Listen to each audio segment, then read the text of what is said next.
Assalamualaikum warahmatullahi wabarakatuh. Kami dari kelompok 5.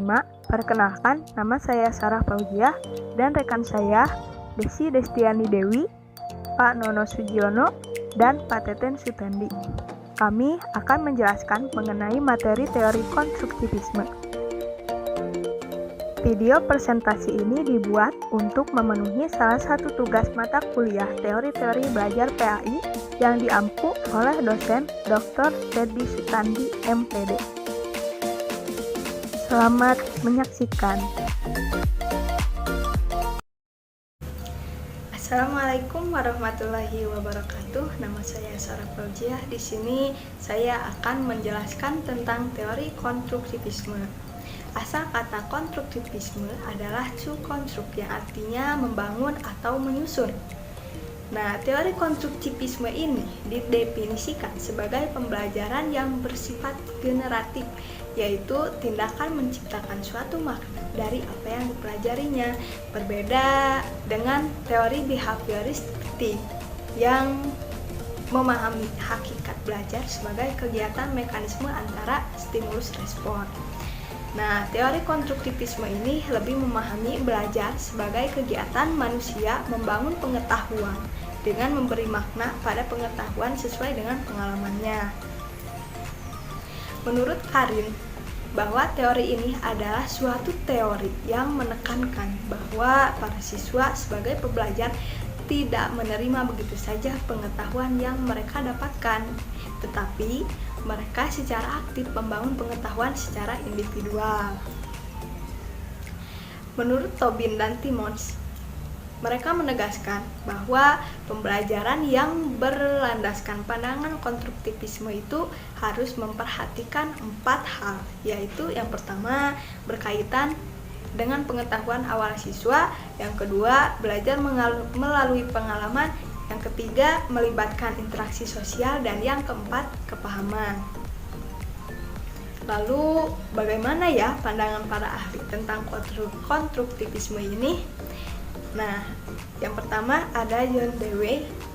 Ia menyampaikan pandangannya bahwa sekolah seharusnya mencerminkan masyarakat yang lebih besar, dan kelas merupakan laboratorium untuk memecahkan masalah kehidupan yang nyata. Nah, ilmu mendidik Dewey itu menganjurkan pengajar untuk mendorong pelajar agar terlibat dalam proyek atau tugas berorientasi masalah dan membantu mereka menyelidiki masalah-masalah intelektual sosial. Ia juga menyatakan bahwa pembelajaran di sekolah seharusnya lebih memiliki manfaat, bahwa pembelajaran di sekolah seharusnya memiliki manfaat terbaik dan dapat dilakukan oleh pelajar dalam kelompok-kelompok kecil untuk menyelesaikan proyek. Yang kedua ada Jean Piaget. Ia mengemukakan bahwa pembelajaran berbasis masalah dikembangkan di atas pandangan konstruktivis kognitif. Piaget mengemukakan bahwa pembelajar di berbagai usia secara aktif terlibat dalam proses perolehan informasi dan membangun pengetahuan mereka sendiri. Bagi Piaget, pengetahuan adalah konstruksi dari kegiatan atau tindakan seseorang. Nah, maka pengetahuan tidak berbasis atau tidak bersifat statis, tetapi terus berevolusi. Berbeda dengan Vygotsky, ia percaya bahwa pada saat perkembangan intelektual terjadi, pada saat individu berhadapan dengan pengalaman baru dan menantang, dan juga ketika mereka berusaha untuk memecahkan masalah yang ada, yang dimunculkan oleh pengalaman ini gitu.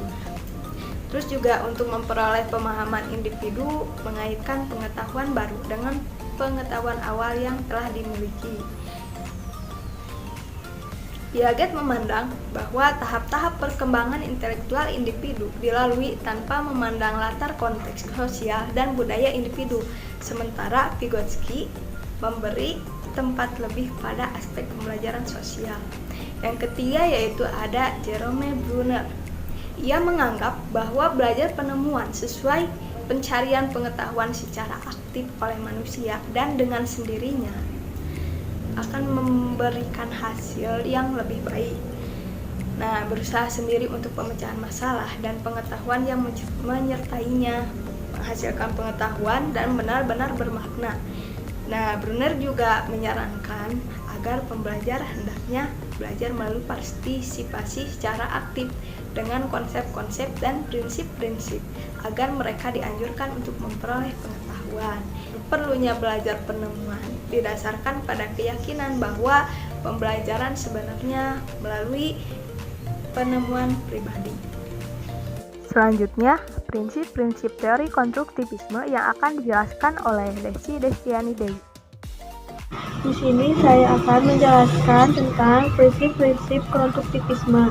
Konstruktivisme pada dasarnya adalah suatu pandangan yang didasarkan pada aktivitas siswa dan mereorganisasikan pengetahuan dengan jalan individual. Prinsip teori ini ada 4. Yang pertama yaitu pembelajaran sosial. Maksudnya adalah peserta didik belajar melalui interaksi dengan orang dewasa atau teman sebaya yang lebih mampu. Dan yang kedua yaitu zona perkembangan terdekat. Maksudnya adalah peserta didik lebih mudah belajar konsep jika konsep itu berada pada zona perkembangan terdekat mereka. Yang ketiga yaitu melalui kognitif. Maksudnya adalah peserta didik secara bertahap memperoleh keahlian melalui interaksinya dengan orang lain yang telah menguasai bidangnya. Dan yang keempat yaitu scaffolding. Maksudnya adalah peserta didik diberikan tugas-tugas yang kompleks, yang sulit, dan realitas untuk kemudian diberikan bantuan secukupnya untuk menyelesaikan tugas-tugas tersebut. Yang selanjutnya yaitu implikasi teori belajar konstruktivisme yang akan dijelaskan oleh Pak Teten Stendik. Di sini saya akan menjelaskan sedikit tentang implikasi konstruktivisme dalam pembelajaran. Adapun implikasi dari teori belajar konstruktivisme dalam pendidikan anak, menurut Pujiaji adalah yang pertama, tujuan pendidikan menurut teori belajar konstruktivisme adalah menghasilkan individu atau anak yang memiliki kemampuan berpikir untuk menyelesaikan setiap permasalahan yang dihadapi. Yang kedua, kurikulum dirancang sedemikian rupa sehingga terjadi situasi yang memungkinkan pengetahuan dan keterampilan dalam konstruksi oleh peserta didik. Selain itu, latihan memecahkan masalah seringkali dilakukan melalui belajar kelompok dengan menganalisis masalah dalam kehidupan sehari-hari. Dan yang ketiga, peserta didik diharapkan selalu aktif dan dapat menemukan cara belajar yang sesuai bagi dirinya. Guru hanyalah berfungsi sebagai mediator, fasilitator, dan teman yang membuat situasi yang kondusif untuk terjadi konstruksi pengetahuan pada diri peserta didik. Dikatakan juga bahwa pembelajaran memenuhi metode konstruktivis hendaknya memenuhi beberapa prinsip.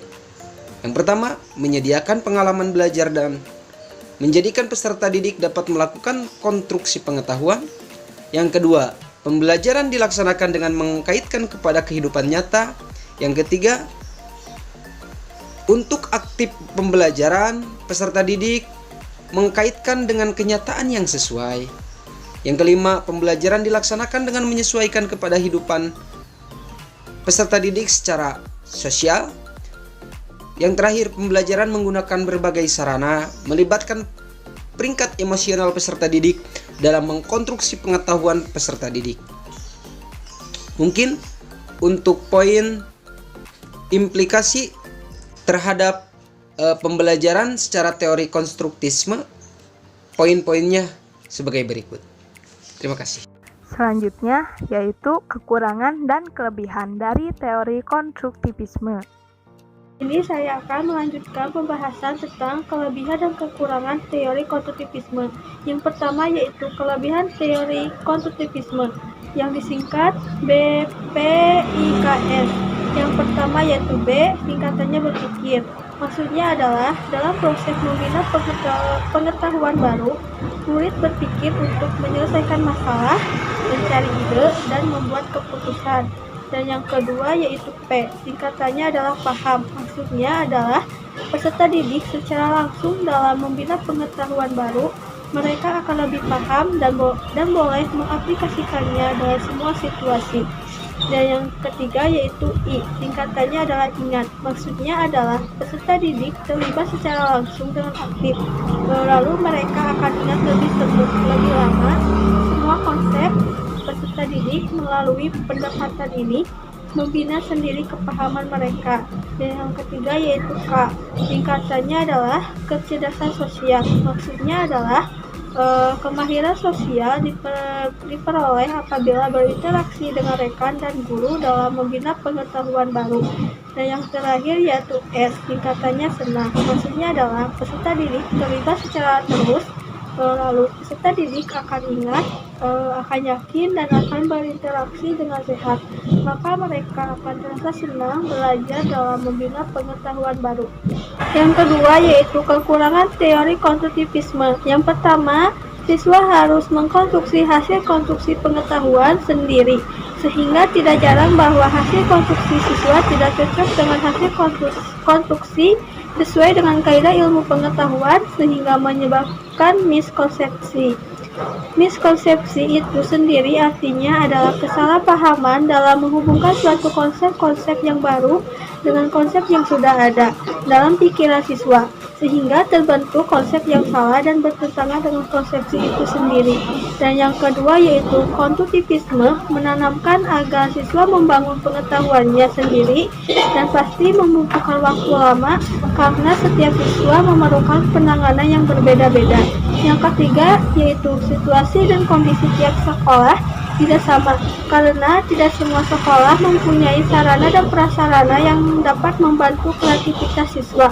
Dan yang terakhir yaitu meskipun guru hanya menjadi motivator dan mediasi dalam proses belajar, guru harus memiliki perilaku elegan sebagai spirit bagi anak, sehingga dibutuhkan pembelajaran yang mengapresiasi nilai-nilai kemanusiaan. Selanjutnya, tujuan dan unsur penting dalam teori konstruktivisme yang akan dijelaskan oleh Pak Nono. Teori ini bertujuan diantaranya adalah satu, adanya motivasi untuk siswa, bahwa belajar adalah tanggung jawab siswa itu sendiri. Yang kedua, mengembangkan kemampuan siswa untuk mengajukan pertanyaan dan mencari pertanyaannya sendiri. Yang ketiga, membantu siswa mengembangkan pengertian dan pemahaman suatu konsep secara lengkap. Yang keempat, mengembangkan kemampuan siswa untuk menjadi pemikir yang mandiri. Yang kelima, lebih menekankan pada proses belajar. Bagaimana belajar itu? Adapun unsur-unsur penting dalam teori konstruktivisme adalah satu, memperhatikan dan memanfaatkan pengetahuan awal siswa. Dalam hal ini, mengkonstruksi pengetahuan baru dengan memanfaatkan pengetahuan awal yang dimiliki. Yang kedua, pengalaman belajar yang autentik dan bermakna. Dalam hal ini segala kegiatan dan pembelajaran dirancang sedemikian rupa sehingga bermakna bagi siswa. Yang ketiga, adanya lingkungan sosial yang kondusif. Siswa diberi kesempatan untuk bisa berinteraksi secara produktif dengan sesama siswa maupun gurunya. Yang keempat, adanya dorongan agar siswa mandiri. Dalam hal ini, siswa didorong untuk bisa bertanggung jawab terhadap proses pembelajarannya. Yang kelima, adanya usaha untuk mengenalkan siswa tentang dunia ilmiah, yaitu mengenalkan sains, karena sains bukan hanya fakta, konsep, prinsip, dan teori. Oleh karena itu, pembelajaran sains juga harus melatih dan memperkenalkan siswa tentang ilmuwan. Yang selanjutnya yaitu proses belajar konstruktivistik yang dapat dilihat di berbagai aspek. Yang pertama yaitu proses belajar konstruktivistik. Esensi dari teori konstruktivistik adalah siswa harus menemukan dan mentransformasikan informasi kompleks ke situasi lain. Dan apabila dikehendaki, informasi itu menjadi milik mereka sendiri. Sehingga dalam proses belajar, siswa membangun sendiri pengetahuan mereka dengan keterlibatan aktif dalam kegiatan belajar mengajar. Yang kedua yaitu peranan siswa dalam pembelajaran konstruktivistik. Siswa menjadi pusat kegiatan dan guru sebagai fasilitator karena belajar merupakan suatu proses pemaknaan atau pembentukan pengetahuan dari pengalaman secara konkret, aktivitas kolaboratif, refleksi, serta interpretasi yang harus dilakukan oleh siswa sendiri. Yang ketiga ada peranan guru. Nah, guru atau pendidik berperan sebagai fasilitator, artinya membantu siswa untuk membentuk pengetahuannya sendiri dan proses pengkonstruksian pengetahuan agar berjalan secara lancar. Nah, tidak hanya itu, guru juga dituntut untuk memahami jalan pikiran atau cara pandang setiap siswa dalam belajar. Yang keempat yaitu sarana belajar. Sarana belajar dibutuhkan siswa untuk mengembangkan pengetahuan yang telah diperoleh agar mendapat pengetahuan yang maksimal. Dan yang terakhir yaitu evaluasi hasil belajar. Evaluasi merupakan bagian utuh dari belajar yang menekankan pada keterampilan proses baik individu maupun kelompok. Dengan cara ini, maka kita dapat mengetahui seberapa besar suatu pengetahuan telah dipahami oleh siswa. Mungkin sekian presentasi dari kami. Mohon maaf bila banyak kata yang salah. Wassalamualaikum warahmatullahi wabarakatuh.